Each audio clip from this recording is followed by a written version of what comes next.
Okay, this is an examination of congressional committees, their composition, their functions and their powers. And the work is taken from Anthony Bennett's examination of US government and politics. Writing in 1885, Woodrow Wilson, 20 years later to become president, said this about Congress: "The House sits not for serious discussion, but to sanction the conclusions of its committees as rapidly as possible. It legislates in committee rooms, not by determination of majorities, but by the specially commissioned minorities of the committees, so that it is not far from the truth to say that Congress in session is Congress on public exhibition, while Congress in its committee rooms is Congress at work." In the 110th Congress, there were 223 permanent committees and subcommittees. The most important types of congressional committees are standing committees, the House Rules Committee, conference committees, and select committees. The committee system of Congress is both extensive and highly important. Standing committees. Standing committees exist in both houses of Congress. They are permanent, policy specialist committees. Most standing committees are divided into subcommittees. A typical Senate standing committee comprises around 18 members, while a typical House standing committee is made up of around 40 to 50 members. The party balance in each standing committee is in the same proportion as that which exists within the chamber as a whole. At the beginning of the 111th Congress, the Democrats had majorities in both houses, majorities of which they have now lost in the House of Representatives. Thus, each standing committee in each house at that stage had a Democratic majority. The fact that the Democrats had increased the majorities in both chambers since the 110th Congress meant increased committee majorities for Democrats in both chambers. Example, whereas in the 110th Congress the Democrats had a one-seat majority in the Senate standing committees, in the 111th Congress this increased to a three-seat majority in most committees. In the 19-member Senate Judiciary Committee, therefore, the allocation changed from 10 Democrats and 9 Republicans to 11 Democrats and 8 Republicans. House and Senate members seek assignments in committees that are closest to the interests of their district or state. For example, both the senators from Iowa, Tom Harkin and Charles Grassley, are on the Senate Agricultural Committee. Re-elected members are routinely reappointed to their former committees unless they have asked for a new assignment. Some committees, for example Judiciary, Armed Services and Appropriations, are more prestigious than others. New members might wait some years to get assigned to these more sought after committees. Standing committees have two functions in both the House and the Senate, and a third function in the Senate only. The first common function, and the most important one, is to commit this committee stage of the bill during their legislative process. This involves holding hearings on the bills at which witnesses appear.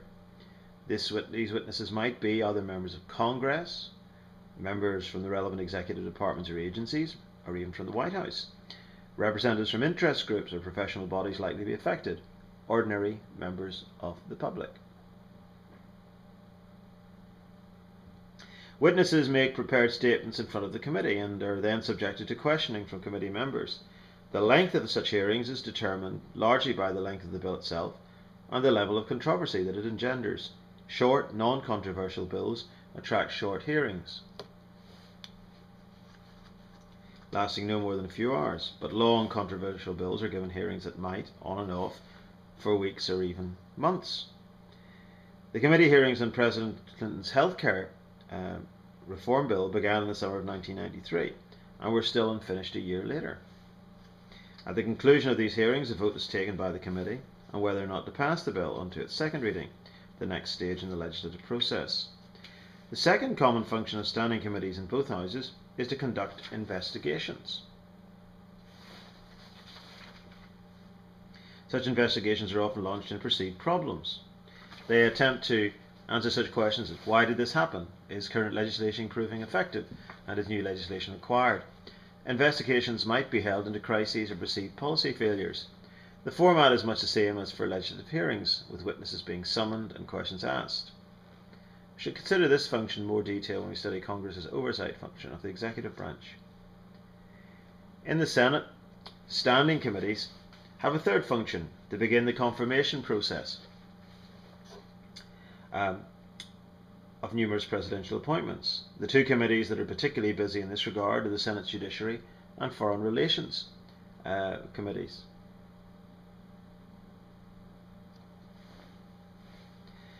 The former must hold hearings on all federal judicial appointments made by the President. The latter holds hearings on all ambassadorial appointments.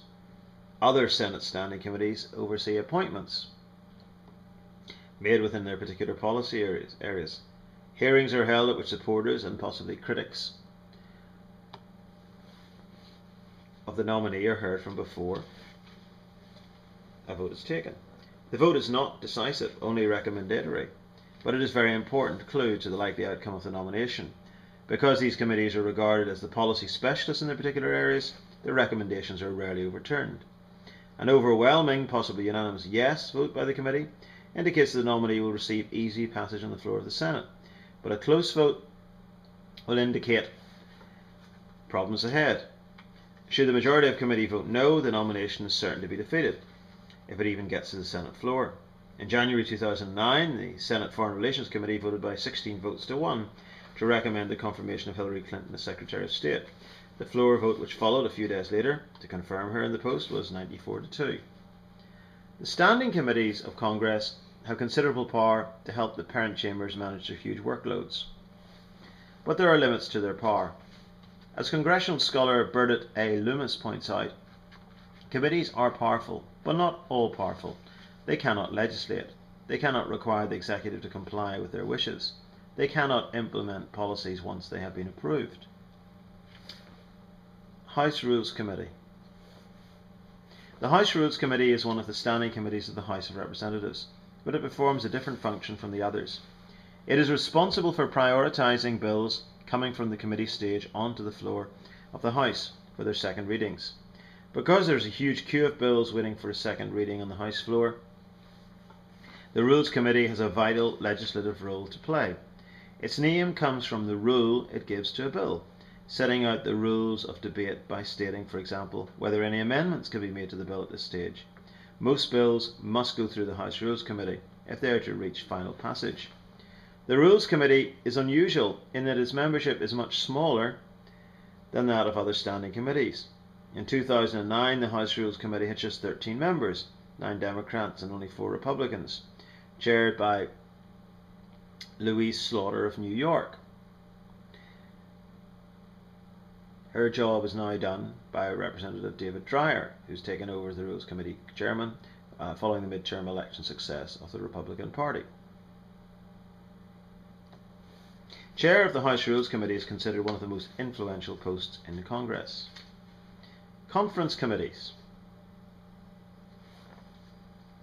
Conference committees are required because of two important characteristics of the legislative process in Congress. First, both houses have equal power. Second, bills through both houses go concurrently rather than consecutively. As a consequence, there are two different versions of the same bill: a House version and a Senate version. By the time the bill has passed through each House, the two versions of the bill are different, and if these differences cannot be reconciled informally, then a conference committee is set up. All conference committees are ad hoc, set up to consider only one particular bill. Their sole function is to reconcile the difference between the House and Senate versions of the same bill. Once a conference committee has come up with an agreed version of the bill, this version must be agreed to by vote on the floor of each House. If agreement is not forthcoming, the same conference committee may be reconvened. Another compromise will be drawn up and sent to the floors of both Houses. Should that be unacceptable to one or both chambers, the bill will be sent back to the standing committees that first considered it. Conference committees are important because they are likely to draw up what will become the final version of the bill. Their power is checked, however, by the ability of the House and Senate to refuse to sign up to their compromise version. And this, of course, is crucial when there is a split between Republican or Democrat control of either House or Senate. But as we shall see when we consider the legislative process in detail, conference committees are used much less frequently nowadays. The House and Senate leadership have found other ways to resolve differences in versions of bills passed by their respective chambers. Select committees. Select committees are sometimes known as special or investigative committees. Nearly all are ad hoc, set up to investigate a particular issue. But why are select committees needed when, as we've already seen, the standing committees have an investigative function?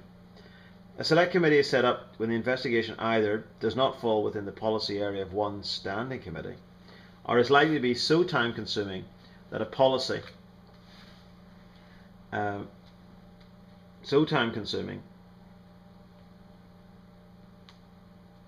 that a standing committee would become tied up with it, thus preventing the standing committee from fulfilling its other functions.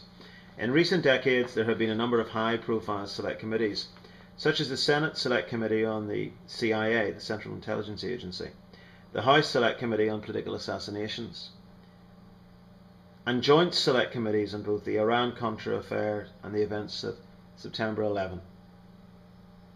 In 2007, then House Speaker Nancy Pelosi created a House Select Committee on Energy Independence and Global Warming to add urgency and resources to the commitment of this Congress to address the challenges of America's oil dependence and the threat of global warming. Committee chairs. Those who chair standing committees are always drawn from the majority party in the House. Thus, in the 111th Congress of 2009 to 10, all the standing committees were chaired by Democrats. And this is still the case since they retained control of the Senate. The seniority rule states that the chair of the standing committee will be the member of the majority party with the longest continuous service on that committee. The same applies for what are called the ranking minority members of each committee, referred to by its critics as the senility rule. It has been modified in recent years. From the 1970s, both parties gradually introduced secret ballots for committee chairs and ranking minority members. However, it is still usually the member with the longest continuous committee service who is elected. Further reforms came in the 1990s when the Republicans placed a 6-year term limit on the committee and subcommittee chairs. House Republicans started the term limit clock in 1995, the Senate Republicans 2 years later. These term limits were introduced partly as a concession to the early 90s term limit movement, and partly because Republicans had for many years been critical of Democrat committee chairs who had held their posts unchallenged, in some cases for decades. Congressman Jamie Whitten, Democrat from Mississippi, chaired the Appropriations Subcommittee on Agriculture for 43 years. Critics of committee chair term limits say that the institutional memory of the committees is lost and the power is ceded to unelected committee staff upon whom new and inexperienced chairs have to rely more heavily. Before the start of the 111th Congress in January 2009, 91-year-old Senator Robert Byrd, Democrat, West Virginia, resigned his chairmanship of the Senate Appropriations Committee after murmurings from fellow Democrats about his ability to run the committee. He was, however, replaced by the next most senior member of the committee, the 84-year-old Daniel Inouye of Hawaii. At the same time, the House Democratic caucuses voted 137 to 122 to remove 82-year-old John Dingell of Michigan, first elected to the House in 1955, from the chairmanship of the House Energy and Commerce Committee, replacing him with the next most senior Democrat member, Henry Waxman of California. Those who chair standing committees have a number of important powers. They control the committee's agenda, decide when the committee will meet, control the committee's budget, influence the membership meetings and hearings of subcommittees, supervise a sizable committee staff, serve as spokesperson on the committee's policy area within Congress to the White House and the media, make requests to the House Rules Committee in the House and the party leadership in the Senate for scheduling its legislation on the floor, report legislation to the floor of the respective chamber on behalf of the full committee. Chairing a congressional committee brings power, perks and publicity. For many this is the pinnacle of their congressional career.